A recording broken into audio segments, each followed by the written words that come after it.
The drill instructor smiled when the human walked in. That was his first mistake. His second mistake was saying out loud, in front of every recruit in the yard, that humans were the weakest species in the known galaxy. His third mistake was saying it twice. The Galactic Military Academy on Beth Station was the most prestigious training ground in 4-star systems. 12 alien species sent their best, the Crayf, with their dense muscle fiber and triple-jointed limbs. The Vorith, built like living tanks, nearly 2 meters of armored bulk. The Solani, gifted with reflexes so fast they could catch blaster fire on a good day. Before we begin, if you enjoy stories where humanity surprises the galaxy, hit the like button and subscribe to the channel. Because out there in the stars, humans are often underestimated, until they prove everyone wrong. Now let's begin. And then there was one human. One. Cadet Marcus Hale. He arrived on a Tuesday. He looked normal. 2 arms, 2 legs, no armor plating, no secondary heart, no reinforced skeletal structure. He stood at 1.8 meters tall. He weighed about 80 kilograms. He smiled at the intake officer. The intake officer stared back. "You are the human representative?" "Yes, sir." "You are certain?" "Pretty sure, yeah." The officer typed something into the registry. The translation software rendered the note as "appears unfinished." Drill instructor Verith of the Kreth military caste had been training recruits for 31 years. He had broken Vorath warriors. He had humbled Solani elites. He had once made a decorated admiral cry during a mud run. He was, by all available evidence, terrifying. He looked at Cadet Hale the way a predator looks at something it isn't sure is even worth eating. "Human," he said. "Yes, sir.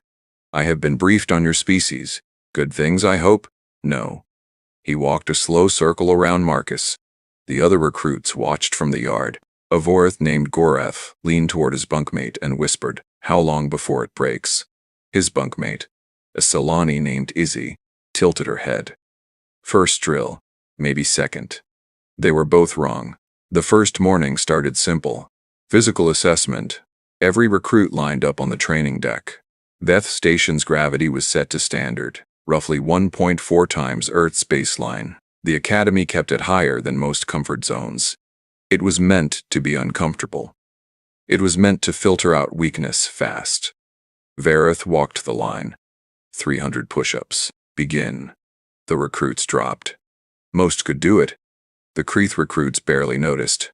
The Vorath grunted but kept pace. The Solani were lean and fast, their arms pistoning smoothly. Marcus got down and started moving. By push-up 50, a Solani recruit named Turvin was already slowing. By push-up 120, one of the smaller Kreth recruits had stopped, breathing hard. At 200, Gorath the Vorath was sweating through his uniform. Marcus was still going. Not fast, not showy, just steady. Like a machine that had been set to a particular rhythm and saw no reason to deviate from it. Verith noticed at push-up 240. He walked over and stood directly above the human. He watched. 250, 270, 300. Marcus pushed up, held the top position, and looked forward. "Done, sir." Verith said nothing for a moment. "How are your arms?" Marcus flexed his fingers. "Fine." "Fine." "Yes, sir." Verith stared at him. "Do another 100. Marcus went back down. The other recruits watched over their shoulders. Gorath had finished his 300. He was lying on his back like he'd been hit by a cargo loader. The human was doing bonus push-ups. "Is he smiling?" Turvin asked. Izzy squinted. "I think that's just his face." Day 2 was the run.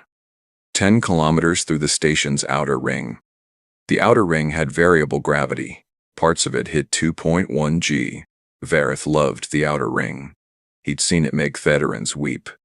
The recruits set off. The Kreth took an early lead, powerful legs, massive lung capacity. The Solani spread out in their efficient, gliding stride. Gorath ran like a battering ram. Slow, heavy, unstoppable. Marcus ran in the middle of the pack. He didn't sprint. He didn't sprint. He didn't surge. He just ran. At the 3-kilometer mark, the gravity ramped up to 1.8. 4 recruits immediately slowed. At 5 kilometers, 2.1. Jusel and Nani stopped entirely, hands on knees. Marcus kept running. By kilometer 7, Gorath had slowed to a walk. He was the strongest recruit in the class. He was gasping. The human jogged past him. Gorath stared. Human. Hey, how are you so running? I'm just running. At 2.1 G. Yeah. That hurts. It does a bit. A bite. Marcus looked back over his shoulder. You're going to cramp up if you stop completely. Keep moving. Gorath blinked. Then, for some reason, he could not entirely explain, he started moving again. Marcus crossed the finish line in 38 minutes. Third overall, behind 2 Kreth recruits who'd been running since before they could walk. Vareth was waiting at the line. His expression was unreadable. Hail, sir. Your species is not known for physical performance. I know. So explain what I just watched. Marcus took a slow breath. I just ran, sir. 3 recruits did not finish. I noticed. They are built for this environment. You are not. I know. Vareth took a step closer. What are you? Marcus met his eyes. A human, sir. The silence stretched. Vareth turned and walked away. Behind him, Issy and Turvin exchanged a look. I owe you a meal credit, Issy said. You thought first drill, Turvin said. I didn't say anything. You thought it. Day 3 was combat assessment. Individual sparring. The academy used a point system. Hits scored, holds maintained, submissions forced. No permanent injury. Plenty of pain. Vareth matched recruits by approximate mass and build. He matched Marcus against a Kreeth recruit named Daveth. Daveth had 3 centimeters and 15 kilograms on the human. He also had the triple-jointed limbs, the dense muscle fiber, and the absolute certainty that this was going to be easy. They squared off in a sparring ring. Dave rolled his shoulders.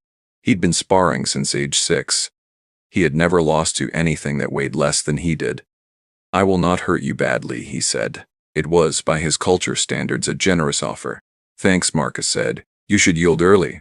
I'll think about it. Vareth signaled the start. Daveth moved fast, a gram for the shoulder, looking to lock the arm. Force a submission. Clean technique. Textbook. Marcus wasn't there. He'd slipped left. Not a dodge exactly. More like he'd read it and just stepped out of the way. Daveth reset. He came in lower this time. Marcus stepped right, used Daveth's momentum, and redirected the larger recruit into a stumble. The yard went quiet. Dave caught himself and turned. His eyes had changed. He wasn't underestimating anymore. He came in hard and fast, a genuine assault this time. Marcus took a hit to the ribs. He stepped back, absorbed it, and didn't go down. Then he grabbed Dave's extended arm, used the joint lock, brought him to his knees, held it. Submission? Marcus asked. Dave made a sound that the translation software rendered as extreme displeasure. Submission. Marcus let go and stepped back. The yard was silent for about 3 full seconds. Then everyone started talking at once. Vareth raised one hand for quiet. He looked at Marcus. He looked at the floor where Dave had been kneeling.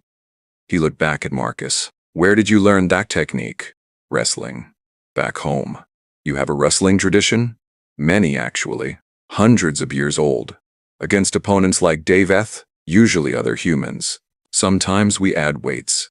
Vareth processed this. You add weights. To make it harder, yes. Another long silence. Everyone take a break, Vareth said.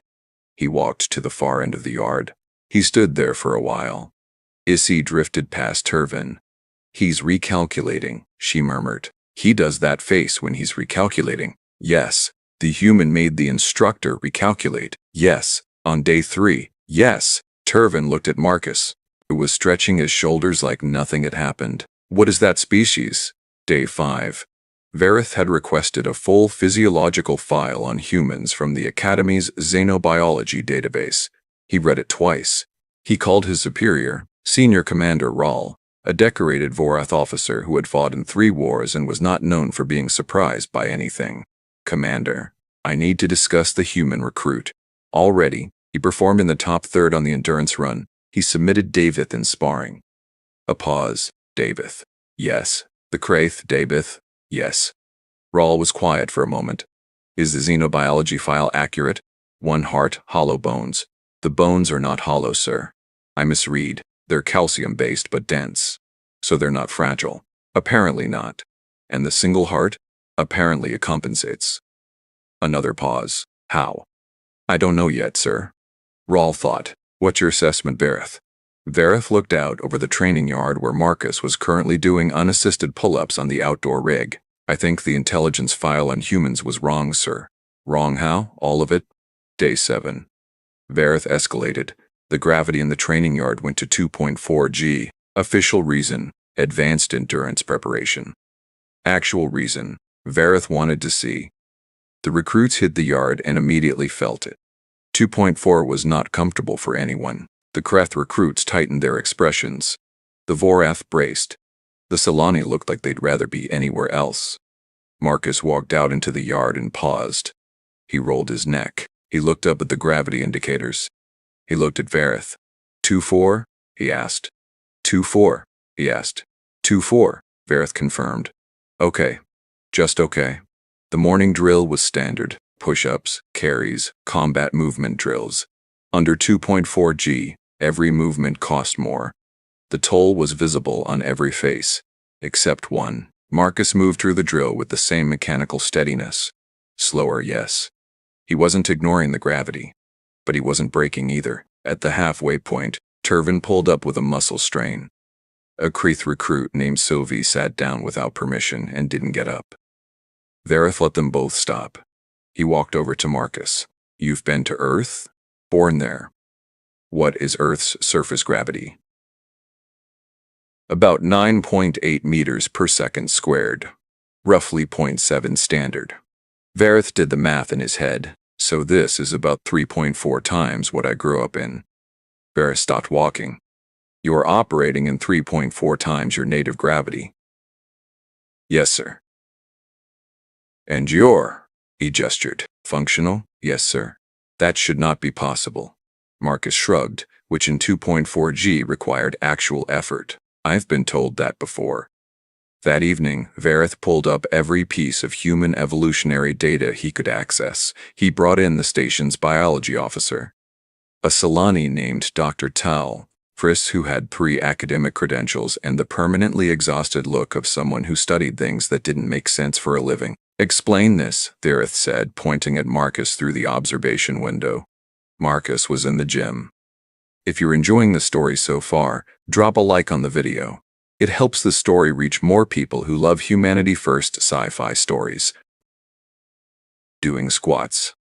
Under 2.4 G. With added weight. Dr. Priss stared. Is that voluntary? Yes. No one told him to do that, no. She pressed closer to the glass. That's extra load on already elevated gravity training, which means his musculoskeletal system is absorbing. I know what it means. This is insane. I am aware. She tapped at her datapad. Okay. Human evolutionary history. They came from a high predator, resource-competitive environment. Persistence hunters. They ran prey to exhaustion over long distances. Their cooling system is dramatically more efficient than any species we've cataloged. They sweat. What? They excrete moisture through the skin. It evaporates. It prevents overheating. Most species in the registry can't do that. Verith watched Marcus complete another rep. And the psychological tolerance for pain? Dr. Priss scrolled. Human culture has a long history of voluntarily making themselves suffer. For sport. For ritual. For personal improvement. There are humans who, recreationally, run distances of 40 kilometers, with no enemy chasing them, for a medal. Verith turned to look at her. A medal? A small decorative disc, yes. Silence. They do this for enjoyment? Some of them, yes. Verith turned back to the window. Marcus re-racked the weight, checked his form in the mirror, and started again. Doctor, Verith said slowly. Yes. When the intelligence report classified humans as low physical threat, what data was that based on? She checked. Baseline observation of civilian populations, non-athletic samples, sedentary lifestyle metrics. Verith closed his eyes. So they sent us there? Weakest? She scrolled further. It appears they sent us a competitive athlete with a background in combat sport, sir, and we didn't know. The intake file listed his hobbies as running and wrestling. We didn't flag it. Why not? She looked up. Because those sound like gentle activities. Day 10. Vareth called for a full-class combat simulation. Squad versus squad. 2 teams of 6. Simulated weapons. Marked hits. Tactical objectives. Marcus was placed in the red team. His squad mates were Goreth, 2 Kreth recruits, a Solani named Feni, and a quiet Voreth named Ulve. The simulation was a station corridor defense. 1 team holds, 1 team breaches. Red team was defending. Goreth looked at the map. We hold the central junction. Standard formation.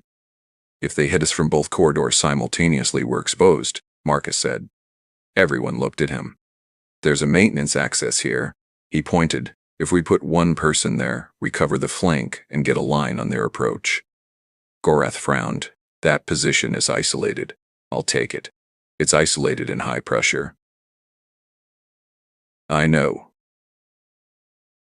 Goreth looked at the map, then at Marcus. If you break position, I won't. Goreth made the decision. They deployed. The simulation started. Blue team came in fast and aggressive. They hit the main corridor with 5 bodies. Goreth's team held the junction. Disciplined, trained, effective. Blue team shifted tactics. They sent 1 operative around the flank, the maintenance corridor. He turned the corner and stopped. Marcus was there. In the dark. He'd been completely still. The blue team operative, Davies, notably, took a simulated hit before he processed that something was in the corridor. Then a second. Then Marcus stepped out and Davies' team leader turned to find their flank was now also a problem. The simulation ended 6 minutes later. Red team win. Vareth watched the playback twice. The flank hold, the patience, the complete absence of the thing that killed most recruits in simulation, panic. He called Marcus in. How did you know they would flank? It's what I would have done. You anticipated their tactics. Their leader is Solani. The Solani instructors favor flanking maneuvers. I've been watching. Vareth sat back. You've been studying the instructors. I study everyone, sir. Vareth looked at him for a long moment. Why? Because knowing how someone moves tells you how they think. Who taught you that? No one specifically. It's just useful. Silence. Hail. Sir, are you aware that you are performing above the top percentile of this class? Marcus said nothing. I'm asking because I want to understand something. What's that, sir? Were you always this capable, or did you become this in the last 10 days? Marcus thought about it. The training here is harder than anything I've done before, he said, so some of it is new. But I've been working toward something like this most of my life. Vareth studied him. Why? Because I wanted to be here, at this academy, in space, doing something that matters. Vareth was quiet for a long time. You applied knowing humans were considered low tier. Yes, sir. Why didn't that stop you? Marcus almost smiled. It motivated me. Day 14. Commander Rawl came to observe personally. She stood next to Vareth on the elevated platform and watched the morning exercises. The recruits ran the outer ring again. 2.6 G today. Rawl watched through her monocular. She focused on the human. She watched him for a full kilometer. His stride is different from the others, she said. Yes, more energy efficient. He's not fighting the gravity. No, he's working with it. She lowered the monocular. How? I had Dr. Priss explain it to me 3 times. The short version is that his body learned to move efficiently under load because of his evolutionary history. He evolved for this. He evolved for something worse, actually, and then kept training voluntarily. Rawl put the monocular back up. What's his standing in the class? 2nd overall. She stopped. 2nd. Yes. Above every Kreth? Every Voreth. Above all but 1. Goreth has the edge on raw strength tests, but Hale outperforms in endurance, tactics, and sustained operations. Rawl lowered the monocular again. Sustained operations. He doesn't fatigue the way others do. We've tried to find a point where he degrades. We haven't found it yet. She was quiet. What do you mean yet? Vareth cleared his throat. I pushed him to a 22-hour continuous exercise period. Rawl turned. 22 hours. He became slightly slower in the final 2 hours. His reaction time extended by approximately 4%. 4%, yes. After 22 hours, yes. Under elevated gravity, 2.2, yes. She stared at her drill instructor, Vareth. What are we dealing with? He paused. I think, Commander, we are dealing with an organism that we fundamentally misclassified. Misclassified how? We put humans in the low threat, low utilities category based on surface observation. And he turned to look at Marcus crossing the far end of the ring. I believe the correct category may be unprecedented. Day 17. Vareth did something he had never done in 31 years of instruction. He brought in a ringer, senior sparring specialist Korath, Kreth species, 8-year veteran of the program. The person Vareth called when he needed someone genuinely difficult. Korath walked into the sparring hall like he owned it. He was 2.1 meters of pure physical authority. He'd submitted every recruit Vareth had ever thrown at him. Every single one. He looked at Marcus. Marcus looked back. This is the human?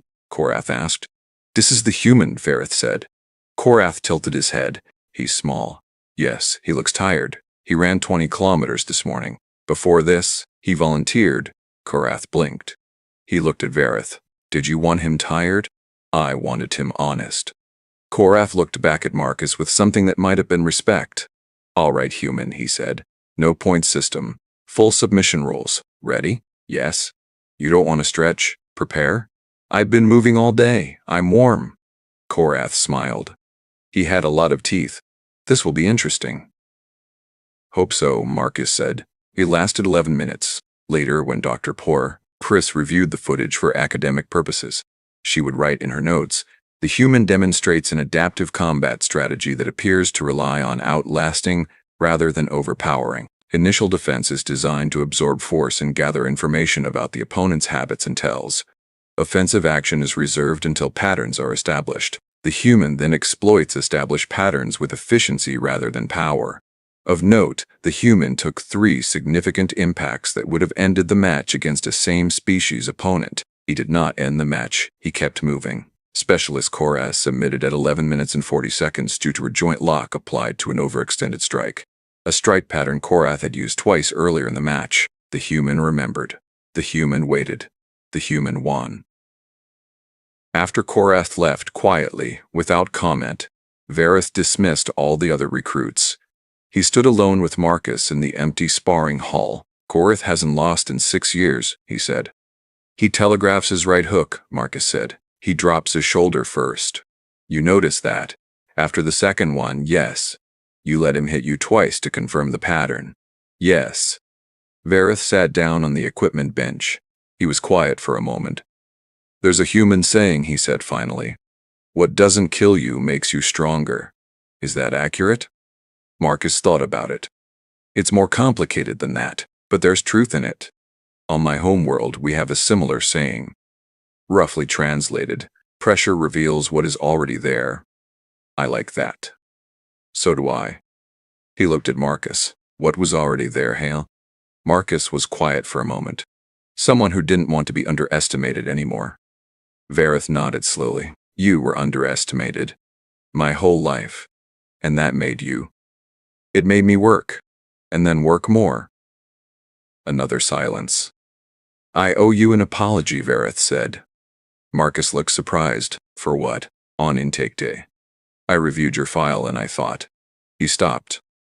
I thought this would be a mercy exercise, that you would fail quickly and at least you could say you tried. Marcus was quiet. I looked at your species classification and I made a decision about you. You weren't the first. No. But I should have been better. A long pause. I appreciate that, sir. Vareth stood up. Don't call me sir when it's just us. What do I call you? Vareth? Marcus nodded. Vareth. Hale. Yeah? Tomorrow I'm taking you off standard class rotation. Marcus frowned. What does that mean? It means you're no longer a recruit in this class. Silence. Am I being removed from the program? No. Then what? I'm making you a class assistant. Vareth picked up his datapad. You'll run the morning drills. Marcus stared. I'm a cadet. You're a cadet who just submitted my best sparring specialist. I'd rather you teach than be taught things you already know. I've only been here 17 days. Yes. Verith headed for the door. And in 17 days you've reclassified what my instructor's team thought we knew about humans. He paused at the doorway. You'll do the intake assessment for the next class. What do I tell them? Verith thought for a moment. Tell them what you told me. That being underestimated is not a disadvantage. He left. Marcus stood alone in the sparring hall. He breathed. He looked at the gravity indicators on the wall. 2.6 G. He rolled his shoulders. He looked at the pull-up bar. He walked over and grabbed it. He started moving. 3 weeks later, Commander Rawls submitted a formal report to the Galactic Military Council. The report was titled, Reclassification Proposal, Human Species, Combat Utility Assessment. It ran to 40 pages. The summary section read, Initial classification of the human species as low physical threat, auxiliary support role only, is hereby formally contested based on direct observational data gathered over a 25-day training assessment period. Human recruit Cadet Marcus Hale has demonstrated sustained physical performance under extreme gravitational conditions, exceeding 3 times his native environment. He has demonstrated adaptive tactical reasoning, above-average resistance to psychological degradation under pressure, and immeasurable capacity for pattern recognition in live combat that outperforms the current class average by a statistically significant margin. Most critically, the human did not achieve these results through exceptional training resources, advanced biological augmentation, or elite genetic selection. He was simply not told he couldn't. It is the recommendation of this office that human physiological and psychological assessments be entirely revised. It is further recommended that the phrase, humans are low threat, be formally struck from all Academy briefing materials. Immediately, on the morning that report was filed, Marcus was on the training deck. The new class had arrived the night before. 32 recruits, Kraith, Vorith, Silanani, 3 species. Marcus hadn't encountered yet, and no other humans. He walked out in front of them. He was still wearing a cadet uniform. He didn't look like much. 2 arms, 2 legs, no plating, no extra joints. He stood there for a moment and let them look. He saw the calculation in their eyes. He recognized it. My name is Hale, he said. I'll be running your morning assessments. A large Vorath recruit in the front row looked at his neighbor. The neighbor shrugged. The Vorath raised a hand. Are you a senior instructor? No. A specialist? No. Then what are you? Marcus considered this. I'm the person who's going to show you that you've been wrong about something important. The Vorath frowned. Wrong about what? About what's possible. He looked down the line. All of you. You came here with a number in your head. How far you can go. How much you can take. What your limits are. Silence. That number is wrong. He walked to the edge of the platform. The galaxy decided what humans were capable of a long time ago. Based on nothing. Based on looking at us and deciding we looked weak. He paused. They were wrong about us. He looked at them. I'm going to be wrong about you too, at first. That's fine. You're going to prove me wrong. He stepped down off the platform. Gravity today is 2.4. We're running the outer ring, 5 kilometers. Groans from several recruits. When you feel like stopping, Marcus said, remember that stopping is a decision, not an inevitability. He started moving toward the ring. He called back over his shoulder. Try to keep up. They didn't keep up. Not that day. Not the next. But they kept trying. And 3 weeks in, 2 Vorith recruits hit their personal bests under conditions they'd been sure would break them. A Kraith recruit named Davy ran the outer ring at 2.8 G without stopping. And a Solani named Fori, who had nearly quit on day 2, submitted a sparring partner twice her weight using a joint lock she'd learned from watching Marcus's match footage. When Fori climbed out of the sparring ring, she looked at Marcus. You learned that from wrestling? She asked. Humans have been wrestling for thousands of years, he said. That long? We had to figure out how to fight things bigger than us. She looked at her hands. Did it work? Marcus smiled. We're still here. 2 months after his arrival on Beth Station, Verith submitted a second recommendation. This one was shorter. It read, Cadet Marcus Hale to be promoted to full instructor status, effective immediately. Qualification notes. Class performance has improved 18% since his assignment. Additional note. 3 recruits who are on track for early dismissal have reversed course entirely. Additional note. I have been training soldiers for 31 years. I have met perhaps 4 or 5 individuals in that time who understood, instinctively, that the ceiling other people put on you is not structural. It is decorative. Hale understood that before he arrived. It is my professional opinion that we should stop being surprised when humans exceed expectations, and start asking what took us so long to notice. Somewhere on Earth, on a track at 6 in the morning, a 16-year-old ran her 10th kilometer before school. She didn't know about Vet Station. She didn't know about Marcus Hale. She didn't know that somewhere in the galaxy, a 31-year veteran instructor was revising everything he thought he knew about her species. She just ran. Because the distance was there, and she was still moving. And that's the story of how one human changed what the galaxy believed was possible. If this story moved you, leave a like on the video and tell me in the comments where you're watching from. And if you enjoy stories where humanity refuses to give up, subscribe for more HFY Sci-Fi stories. Because out there in the stars, humans are just getting started.